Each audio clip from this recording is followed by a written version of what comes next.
বিশ্ববিদ্যালয় প্রশাসনকে আমরা অনুরোধ করব, আপনাদের আইন উপদেষ্টা আছে, আপনাদের দায়িত্ব হচ্ছে যে তারিখে নির্বাচনের সময় দেওয়া হয়েছে সেই তারিখের মধ্যে নির্বাচন হইতে হবে।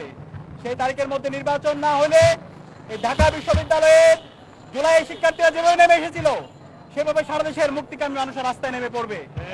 আমরা ইতিমধ্যে জানতে পেরেছি হাইকোর্ট যে রায় দিয়েছিল সেটা তারা স্থগিত করেছে। আমরা সবাইকে দায়িত্বশীল আচরণ করার জন্য অনুরোধ করছি।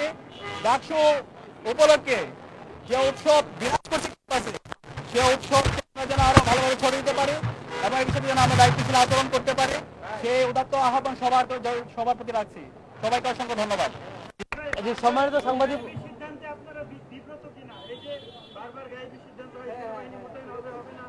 আমরা এগুলো ফিডব্যাক দিয়েছি। সম্মানিত সাংবাদিক বন্ধুগণ, আজকের যে ইস্যু সেই ইস্যুতে আমরা প্রেস কনফারেন্স থেকে বের হয়ে খোঁজ নেওয়ার চেষ্টা করেছি এবং যারা আইনজীবী সেখানে ছিলেন তাদেরকে আমরা অনুরোধ করেছি যাতে এটির আজকে ব্যবস্থা নেওয়া হয়। ওনাদের পরিকল্পনা ছিল এটি কালকে ব্যবস্থা নেওয়া এবং আগামী দুপুর পর্যন্ত সময় চেয়েছিলেন তারা।